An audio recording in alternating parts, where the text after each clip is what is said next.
Healthy Rebel Radio is sponsored by the Healthy Rebel app. 300 plus secretly healthy, delicious, mouth-watering dessert and treat recipes made with all-natural, whole food ingredients. Now available for download on the App Store and Google Play. Find out more details at healthyrebel.com.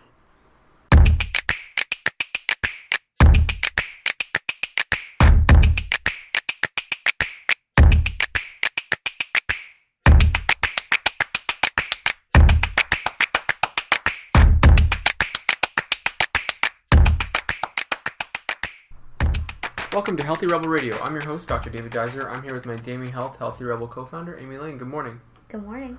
We're starting today with a topic I know you love to chat about. Calorie intake and calorie expenditure. Okay, so I know this has been something that you've been interested in this for a long time because you have some really strong ideals about it.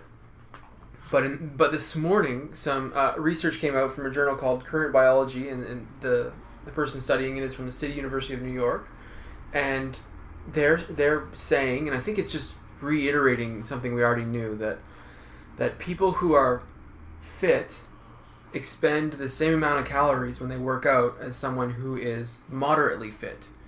And they both expend more calories than someone who is sedentary or hasn't worked out in a while. Basically saying that, as you work out more, your body starts to adapt. Your body starts to burn less calories while you work out. It goes into preservation mode, and it's giving us hints into why we can, fight off viruses when we're run down, or we can work out and then we can still fight off viruses. Our body is pretty resilient in that way. But in terms of calorie expenditure for exercise, the most important thing to know about this is that you can't lose weight just by exercising. What do you think of that? I mean, come on. Obviously. We all have either been there or know someone, myself, before I surrendered to the reality of what I had to eat like as a person when I was just, say, counting calories or living on, quotation diet foods. So the sugar-free, low-calorie loveliness. I was working out way more than I work out now. And I was 30 pounds heavier. Wow. So the body had adapted, maybe storage mode. That and all calories are not created equally. Tell me about that. What do you mean not all calories are created equally? Well, you can eat a diet Twinkie for 100 calories. Or you can eat a big, beautiful organic apple. Okay, so when you eat that big, beautiful organic apple, you're receiving nutrients, fiber, vitamins, water, all those things. Right, which we've actually talked about help you lose weight. Exactly. And help you with brain function and hormone regulation and energy levels. So you can exercise. So that you're a nice, decent, happy human person, you know? Yeah. It's all those things. And then, yeah. So a Twinkie and an apple are not the same thing according to you. Well, that's what and so many people would say that they are, and it drives me nuts. It's okay. That's why we're here. Right. I've kind of surrendered to the fact that there's going to be naysayers along every path. And then we're going to get to the place where the final study comes to light, and then everyone's just like, oh yeah, never mind, and then we're on to the next argument. Right, yeah. So, who cares? Let's just be the trailblazers. And who cares if people are, screaming in the corner, no, you can live on Twinkies, they're great. Yeah. You know what I'm saying? Count your calories. And Count calories, and, I mean, it's just, unless you're eating pure natural foods and counting calories, which... It's just, what I try to say is it's just not necessary. When you're eating a whole, natural, well-balanced, portions, you don't need to count calories. It's a waste of brain energy, and it's a waste of time. Well, some people find it beneficial because it helps them stay on track easier. Right, but what happens if it is raising your cortisol and then you're not losing weight because of that? Right. I've also seen that. Right.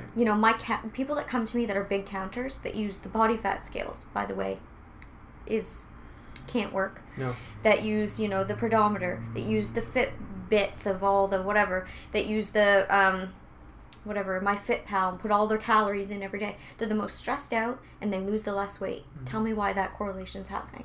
Well, I mean, it's like we were saying the other day about checking your social media, it's probably similar to checking your devices for calorie counting. It's exactly what it is, because you're putting this food in and you're like, okay, am I skinny yet? Oh no, I ate this. This is too much. Oh, this is balanced. This isn't balanced. It's a tough lifestyle. Well, relaxing is the best thing you can do for weight loss. Doing what needs to be done and then letting it go and having faith that the results will come. And like I said, it's like vision yourself planting seeds. Every day I eat healthy, it's like planting a seed. And I know that plant will come up as long as I water it by exercise, as long as I, go to bed on time, as long as I take care of myself. The results will come. So sometimes it won't rain for a couple days, or in life, like maybe you're not perfectly on point. That's okay. It's the majority of what you do in your life, right, of what you're going to bear fruit of. So if you're eating healthy the majority of the time, and you're exercising, regularly, and you're taking care of yourself, and you're relaxed, and you're sleeping, and you're being kind to yourself, and coming from that centered place of self-love, the results will come. Let your body do its thing. Let her heal. Like let nature, work it out for you. It's always worth it. Oh, absolutely. And like I said, I've gotten to the place of, quote unquote being lean, the anxious, counting, neurotic way. Right. And I've done it this way. And to put into words of what kind of freedom you feel when you do it the right way. You build your house on rock. One meal isn't going to make you gain 5 pounds. Missing one workout isn't going to send you into a spin of binging for a week. You are building your house on rock. You are stable. You are secure. You're good. You're solid. You are like a lean, healthy, happy, well-adjusted person. Well, it's helped you develop what your programs have turned into. They're sustainable long-term. People have incredible success on them compared to some of these programs where it's very, very intense and regimented in a certain way up front. And, you try and lose all the weight in the first week and all these things. And it's just not sustainable. And whereas your program has evolved this way. Right. And you can't stay in that heightened sense, unless you are completely committed to living like a pro athlete. And some women are. Like, definitely. But if you want veins in your abs all the time, it's hard. Oh, whew. And you've got to surrender to that. And, it's not going to be wine on the weekends with your girlfriends unless you're genetically gifted. Yes. You know what I'm saying? But the 90 percentile of everybody else, it's your life is those abs. Right. So, that's not a way to live for me. And the other thing I want to say is, it releases you, because life isn't about weight loss. Life isn't about, maintaining your body constantly. It's about doing the things that need to be done, like being healthy and happy and feeling light and energized and vibrant has released me to be able to focus on the things that I want to focus on. Before, where it was my sole obsession. Right. I was obsessed. Well, this is the balance that I think you found between, going for this self-love component has allowed you to do mental, emotional, and physical. So you feel comfortable physically, and then you're obviously preventing obesity and heart disease and all these things. But then the mental, emotional side is where you really have flourished. Anxiety's reduced, you're able to thrive in your life and business and emotional relationships and everything. And I always try to bring it up because sometimes it's hard to see. Well, yeah, that part of things is just how you feel and how centered you are. Right. And how good life is, and how steady my energy is, and how steady my moods are, and, the difference of just waking up feeling good. Yeah. And like I said, life isn't about, your focus shouldn't be your body. It should be setting that up, respecting it, doing the things that need to be done, but the majority of your day and your life should be, bringing your gifts to the world. Yes. No matter whatever those gifts are. And like I said, I was obsessed. It was my soul. Wake up. That's what I thought about. Every meal, that's what I thought about. When am I going to get my workout done? That's what I thought about. Accounting, this is what I'm going to do. It was exhausting. And I couldn't be, I couldn't be present for my members. Right. At that time. I didn't have members, but I wouldn't have been able to. Yeah. At the time I had clients, but, I couldn't be present for them. I couldn't be present for my friends. I couldn't have healthy relationships. I couldn't, what are my life passions? Who knows? I was so obsessed with... Yeah, being skinny. Right. So, that's no way to live. No. No. That's not our life purpose. No, exactly. One thing I think that you're going to that I've seen from this is when you have people who come to you who say, listen, I am eating 1,500 calories, and according to the treadmill, the Fitbit, and this machine and that machine and that machine, I'm burning 1,000 a day. I know. So therefore, I should be, only consuming, if you do the math, 500 calories a day, and therefore I should be losing 2 pounds or 5 pounds or however many pounds per week, depending on, how you're doing it. This study shows that doesn't work.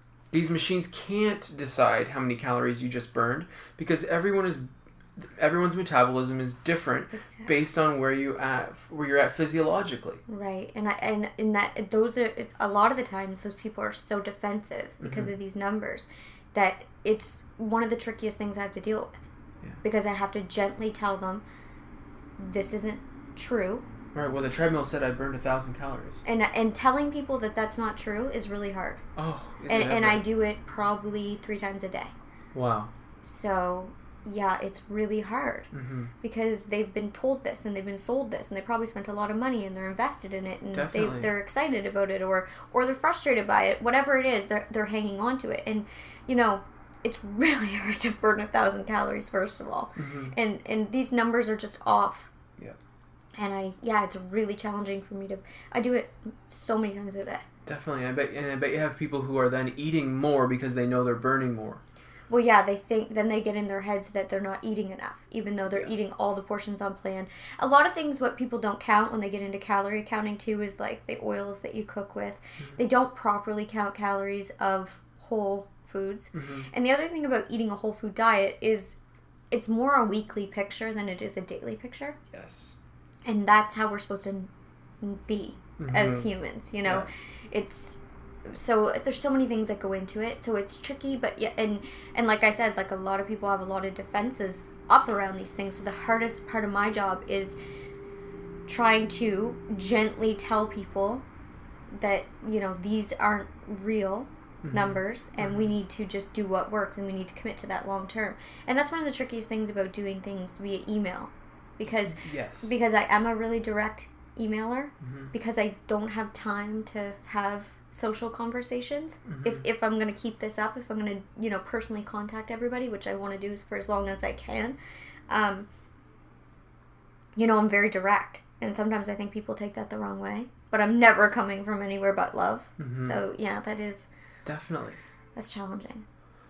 Oh, I bet. I mean, in reading this article this morning, I got excited because the way that he got into this was he was studying hunter-gatherer populations called the Hudzu, and I think they're from South America somewhere. Okay. And he was studying their metabolism, and he realized that they're hunter-gatherers. They were working out the men of the group were working out all day long, just go. They never ever stopped until the evening, and they're burning the same amount of calories as someone who only worked out a couple days a week in the U.S. They're not burning any more calories. So that got him thinking, okay, I need to do a study on this. Right. What's the difference between sedentary people and people who work out a lot? And then the moderate activity. So we don't want to take anybody to take away from this that working out doesn't matter and that don't do it. Oh, it absolutely does. Because there's so many other benefits. Not only is it great for weight loss, if you're working out, you have to work out compared to being sedentary for weight loss. Really important. Muscle development, fat loss, everything. But the other things that it prevents, cognitive decline, right? Diabetes prevents many, many things. And I'm so focused on where our stress levels are so high by factors that are bombarding us that we don't have control over. It is moving meditation. It is. So enjoy that. It's your time. Do whatever you have to do to be in your body while you work out and really, appreciate your body and take that time as your meditation. It's your time. Yes. I often go for walks or hikes and, you know how obsessed I am. Oh. I've made you obsessed. Yes. I've really worked on you. The walking crew.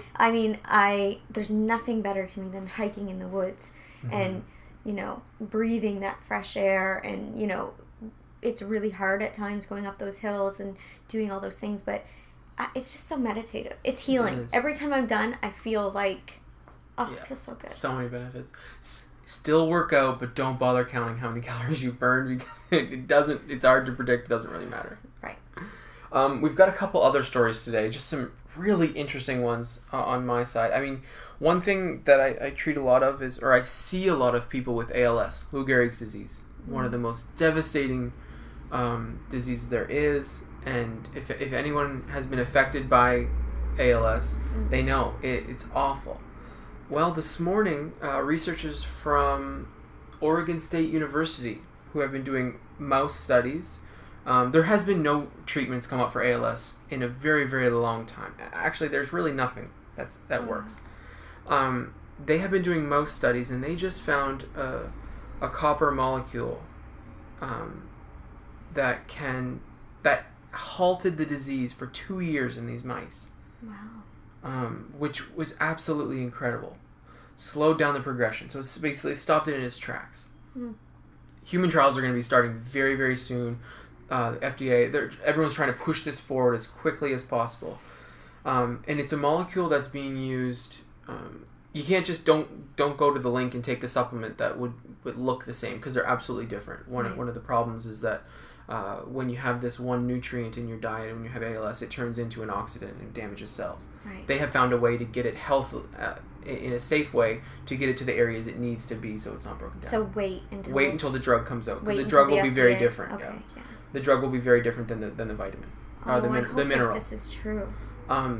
Yeah, so incredible. So this actual mineral combination that they've turned into a drug is already being used in different things in humans in a very, very low dose.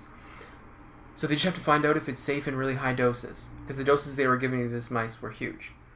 And now when they stopped it, they would do different trials. They would stop it after a month, and the mice would get really sick again and die soon.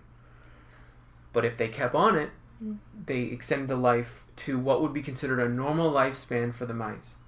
Wow. So really, really promising, and if we get some human trials going pretty quickly, we could see some change, because there hasn't been change in this disease in a very long time. Wow. So it's exciting. That is. I hope that this. Yeah, you pray for people, because my God, big time. The third study today is again so moving. Like, I mean, when we watch videos of when people hear for the first time, right? And how does that feel when you see that? My gosh, I love it. Me too. I love watching them. When people hear for the first time, it's just like, wow, cochlear implants have been huge. Well, coming up soon, the bionic eye, Phoenix 99, it's called. Huh. People will be seeing for the first time. Oh wow. We've advanced huge in terms of how we can manipulate the nervous system. We can activate it in certain ways. We've proven that with the cochlear implant, that people even when you get a cochlear implant in your ear, you have to learn to recognize what the sounds are. Like, it takes a while. You don't just hear them the first day. Right. Yeah. Well, it's going to be the same thing with the eye, but looks like it's going to be effective. I mean, the first thing they're going to be treating is retinitis pigmentosa, which is a disease that some people get. 2 million people currently have it. You get it in your early 30s, and for 10 years later, people go blind. Oh my gosh. Anyhow, this bionic eye is where they're going to be using it first. They're going to be replacing the eye, and looks like it's going to be bringing back eyesight for people. Wow. And that's just the start. That's amazing. Just the start. So you have the fake eye, and then you have a little metal disc behind the ear, just tiny, that gives it power and helps the brain recognize the signals. Wow. Incredible. Yeah, that's really awesome. So it's called Phoenix 99, and human trials are starting like this week. I got a dozen people going to be trying. Wow, I hope that works out for people. Yeah, it's me as well. So moving forward with these, some devastating things, we're actually finding some groundbreaking stuff. We're living in a really neat time. Oh, are we ever? If we can get all these people in Silicon Valley that are so intelligent to work on things that could really help people. Definitely. Less Snapchats. Less Snapchats, yeah. More innovative. I mean, there are some brilliant people in the world. That's so true. Wow, that's really exciting. Well, I mean, you talk about Silicon Valley, but there are medical companies popping up. We don't hear about them too much yet. Because they're not sexy. They're not sexy, right? No. So they don't get press. The DNA companies are doing well. Wow. Which is incredible, because we reduce the cost of DNA assessment then we can map everyone's DNA and we can do custom treatments like we've talked about on the show before. Right. Anyways, that's going forward quickly. Lab testing is going forward quickly, but yeah, they're not sexy, are they? No, but that's okay. Yeah. This bionic eye one is sexy. As long as people like us stay interested and we keep bringing it to the consciousness and remembering, what matters. Absolutely. That's why we do what we do. That's what we do. For sure. Okay. Well, I'm glad we got to chat about calories. It's sort of the first time we've brought it up on the show. Mm-hmm. And it's an important conversation. I'm sure this won't be the last time we talk about it. No, we talk about it often. Yes. It comes up. And it's because there's just so much miseducation out there. Yeah. Definitely. And I call it confusion. Well, we've been taught to work out a certain way and to track things a certain way because... And I get it. And I also, please, if you've counted calories and you've had success, that's awesome. Oh, yeah. You don't have to tell me off. I'm good. I get it. There are people that, there's always people that can have success in anything. I'm talking general freedom, what really works long term and what works for the masses and what is the most energizing, invigorating, freedom giving way of things. Mm-hmm. I had someone really mad at me about the Weight Watchers thing. Oh, okay. Yeah. Because they had success. Definitely. And I'm not taking away anybody's success. I never said that Weight Watchers was evil. No. I never said that success was impossible. I said I fundamentally disagree with a lot of them, a lot of their principles. And if I have to keep going back to the very fact that they have frozen dinners packed full of junk, and that's what they sell. Yeah, it's... I stand by what I feel about it. Am I taking away anybody's success? Absolutely not. We all, the reality is you can have success doing anything. Oh, it's so true. And I would never take away anybody's path from them. But I'm here to bring the best options possible to as many people as possible. Yeah, definitely. I think we covered that in the Weight Watchers episode. I know. I found it really shocking that she had that reaction. Yeah. I mean, people get tied to their things. Well, also people hear what they want to hear. Because, I'm never bashing anything. Yeah. I'm very careful about that. And plus, I don't have any hate in my heart at all. No. Yeah, and we mentioned how you can make Weight Watchers work for you. There's a certain way of doing it. I even said people have had great success with Weight Watchers, obviously. But, people all hear with the perceptual lens. If they want to villainize someone that they're listening to, then they're going to. Definitely. And that's okay, too. Definitely. Whatever you need. Whatever you need. Exactly. Thanks so much for listening. That's Healthy Rebel Radio, episode 19. Have a great day. See you.